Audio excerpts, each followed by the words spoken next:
All right, ladies and gentlemen, the president of Parents' Choice Foundation, Claire Green.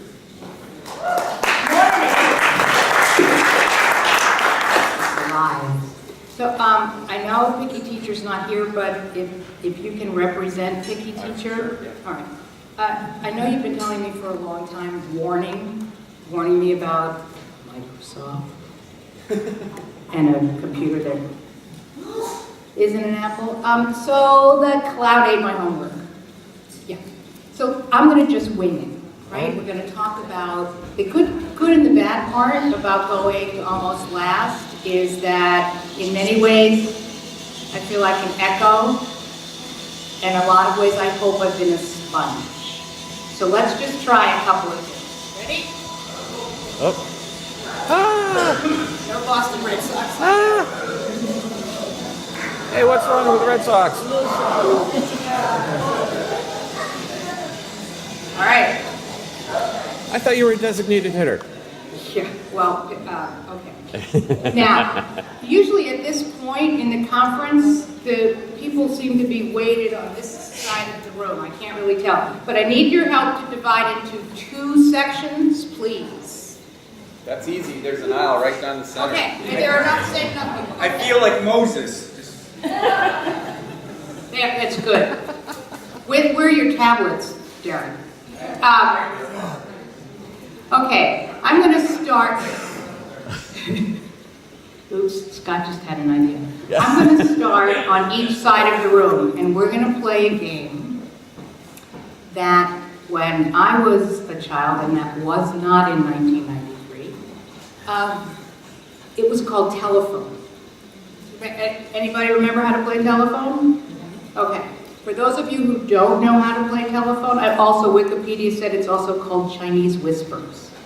But we start with a phrase that I will whisper, and there are 2 different phrases, one for each side of the room. I will whisper in the ear of one person, and then you'll have to pass that phrase along, and the last person in line, raise your hand, and when everybody's finished, you have to say it out loud. Do you want to be on this side? Do you want to start this? Start with Ann. No, start with Dave. You have to whisper and pass this along too, right? Oh, that's like this. I don't know, that's just, you want to start? Sure. She's going to say buzzsaw, buzzsaw, Okay. buzzsaw. You're on this, which side would you like, you want to be on this side? And I'll start with Ann. Okay.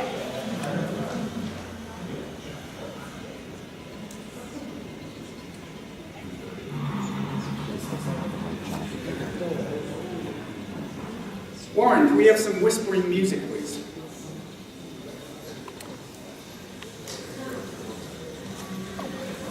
Sorry, I won't remember it.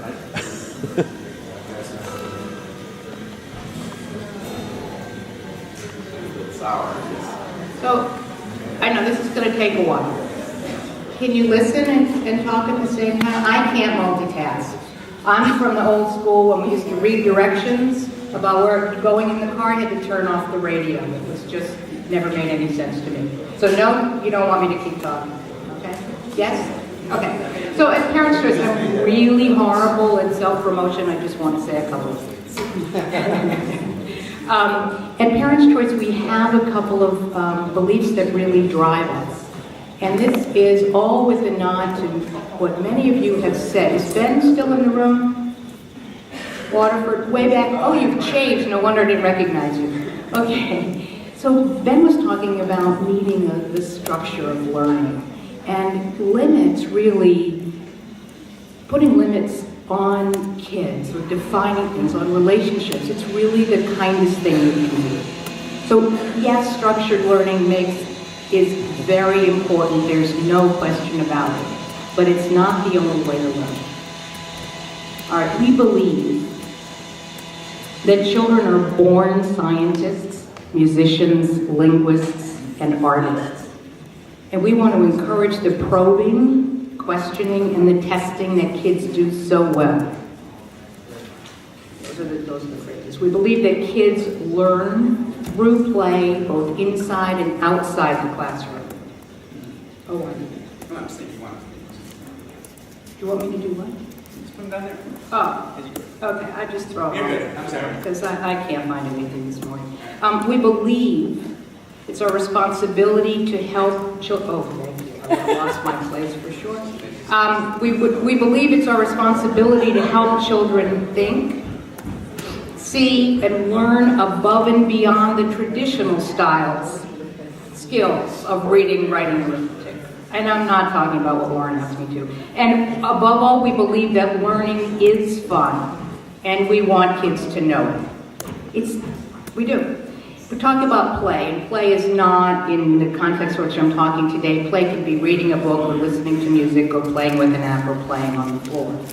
Play is essential to development because it contributes to the cognitive, physical, social and emotional well-being of children and youth. Play also offers an ideal opportunity for parents to engage fully with their children. That is from Chip's friends at the American Academy of Pediatrics. Close friends? Yeah, some of them are. Okay. And we all know that the United Nations High Commission for Human Rights has recognized that play is the right of every child on February 1st, 2013. It further expanded the definition of play to express its critical role in child development and promoting a child's well-being. And we all know that research shows that playful children are more well-adjusted and can even more easily solve problems. Yeah. Okay. Play is really, it's about how children learn about themselves and the world around them. And play is really crucial to learning.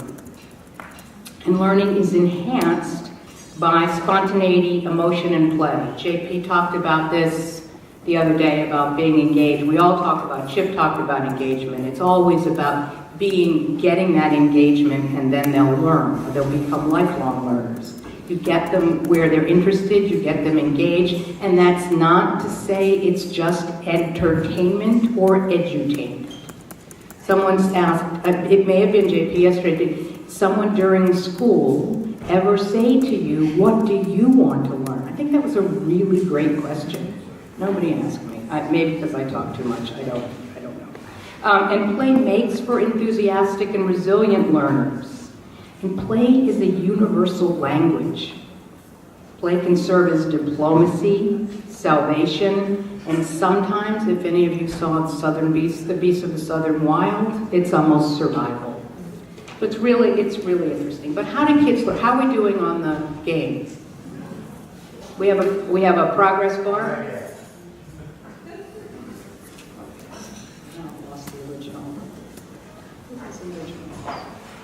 Okay. Let me know with a hand, because I have... Are you finished? No, you're not. Thank you very much. Thank you. I heard someone whisper something about someone from Nantucket. There once was a man from I Nantucket. heard someone whisper that. Don't go Yikes. there. Edward Lear. Limericks, right? The old school. So how do kids learn? We've heard a lot about how children learn. This is not about theory. I'm not up here to talk about any of that, because if you weren't paying attention yesterday morning, your graduate school handout packet, it's so beautifully done. Really. It's really beautifully done. Okay. You may take that now. Kids learn by playing peekaboo. I mean, you can walk up to any child, if you're not afraid of being arrested, and try a peekaboo, and that you'll respond to your playing, and that child is learning.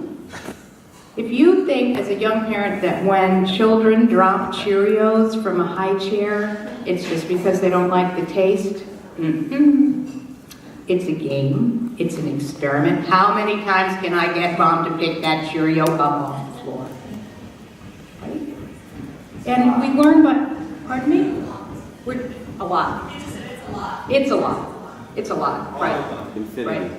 Oh, and we're talking about physical play versus digital play. We've talked a lot about that. Who's the next Maria Montessori? Who's the next this? As I said to Sanj earlier today, those people weren't those people until they went quasi. Right? Prophet has no one. So we don't really know. It's too early to tell all of that. In physical play, Kids can dress up or they can blow things up. They can climb a tree, dig a hole, and they can kiss a boo-boo. In digital play, children can explore the science behind blowing things up. They can strap on a GoPro and record themselves climbing that tree and then share it with everybody else. But they can't kiss a boo-boo or know what it feels like to play in the mud. Physical play affords opportunities to engage all of our senses and therefore continue to get kids to engage and to develop. Digital play can't yet. And I'm not here to have a debate about whether digital media, digital toys, digital play teaches skills. Clearly it does. It teaches some that we know of, and we don't know others yet. But wait, this is just in also from Chip's friends at the American Academy of Pediatrics. There may be more skills being developed via digital play than we knew even a couple of weeks ago. Dr. Victor Strasburger of the University of New Mexico, that's not Barbershop, the lead author of a new policy document from the American Academy of Pediatrics, claimed, now this is really key, claimed that all 14-year-old boys with an internet connection in their bedroom would be looking at pornography online. Really? Really? And just wait until the Disney touchback screen starts working. Warren's blushing. I can't even believe it. So what else? I mean, what? The 14-year-old boys are delayed? I don't know. But anyway, so there are a lot of skills that digital play can teach as well as physical. Do they transfer yet? We don't know. We learned about some sensory motor skills in a number of apps that we saw. We learned about that when you go to rent a car and you start to drive away, and if you can or you can't remember. So we're talking about, and again, I'm going to go back to Warren's handout in the packet, 18 and 19, pages 18 and 19 perhaps. And it's really, it's not only a primer, it really is a graduate school course. What do kids learn? When do they learn it? At what ages are they able to concentrate, pay attention, switch? And I also happen to think that if any of you are having any difficulties communicating with your spouses, this is also, it does double duty about what's going on in their heads and their hearts and how best perhaps to deal with them or which playthings you may want to distract them with or calm them down. How are we doing with the phrases? We're good? Okay. I'd like to hear this, the spokesperson for this side.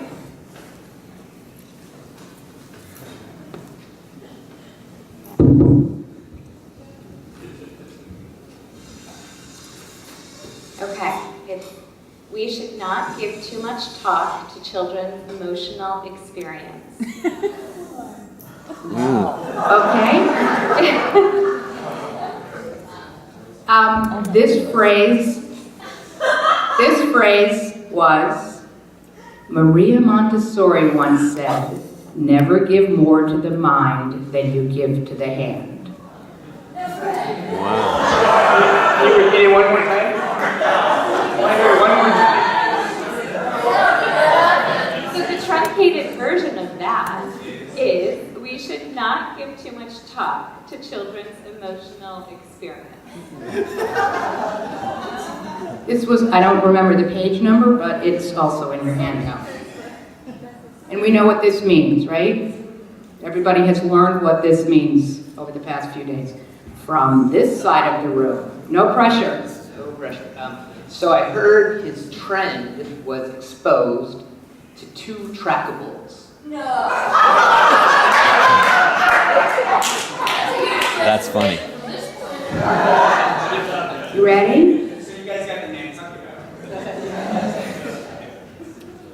Each truck was equipped with 2 steering wheels and 2 horns with rubber squeeze balls. That's awesome.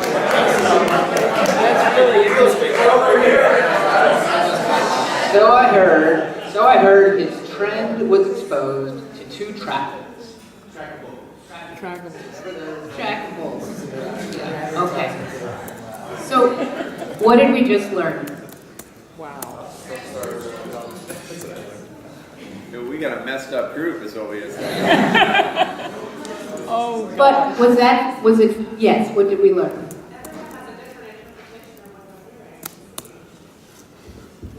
Don't trust what you hear secondhand.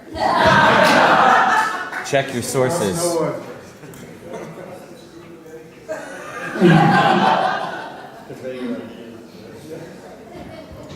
I think some of what we're talking about is how important social interaction is. I think we're all going to get union cards. We're in New Jersey, right? We're going to get union cards. And I loved it when the thumping was absolutely in time to Stephen's metronome. Yes. Game clock ticking. Okay, so that was fun, but it really is so important. Chip was saying this, a lot of really smart people in Washington at the New America Foundation, the gathering, we're all talking about this. Fred Rogers talked about it. Your grandmother probably talked about it. Social interaction really is important.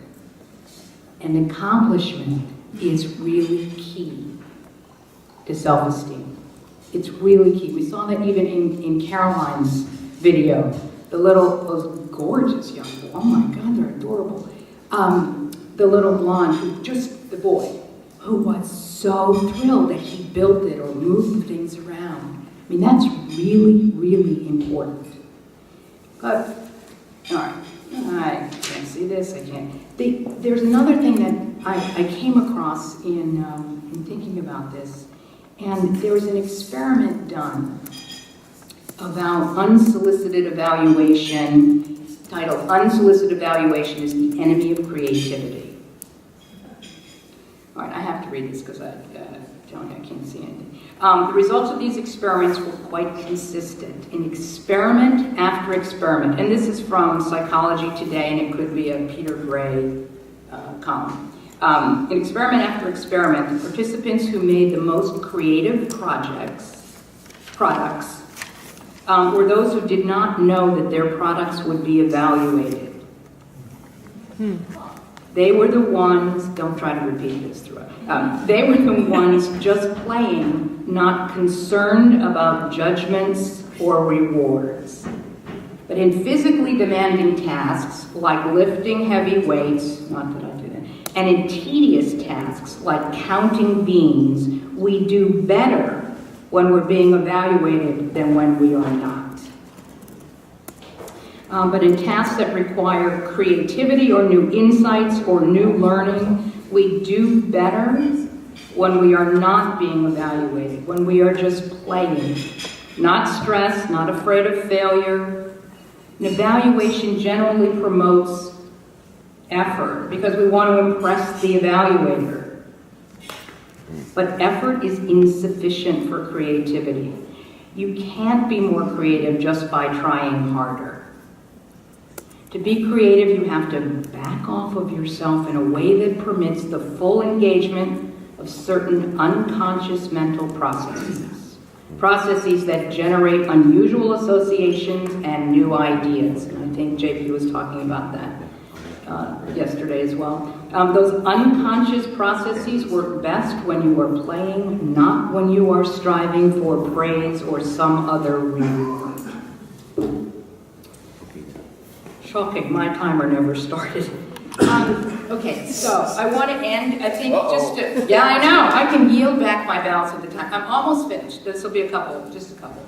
I think in all of our work, in all of our thinking, in all of what you work to do, it's so important to help children retain the curiosity and the sense of wonder and the imaginations they were born with which they were born. It's really important to do that. story is important. I do. I think stories are important. It's how we make sense of things. It's how we communicate. It's how we connect with people. And finding ways to help young children create those stories, those narratives, those questions is really what I think is one of the most wonderful things about the kinds of works that we do. And I just want to end with a couple of minutes of showing you how wonderful it is to, oh, I'm staying in my lines, Darren, I don't always do that.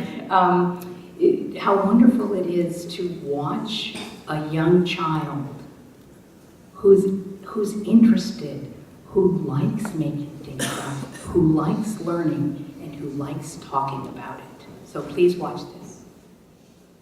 Petit gros se réveille.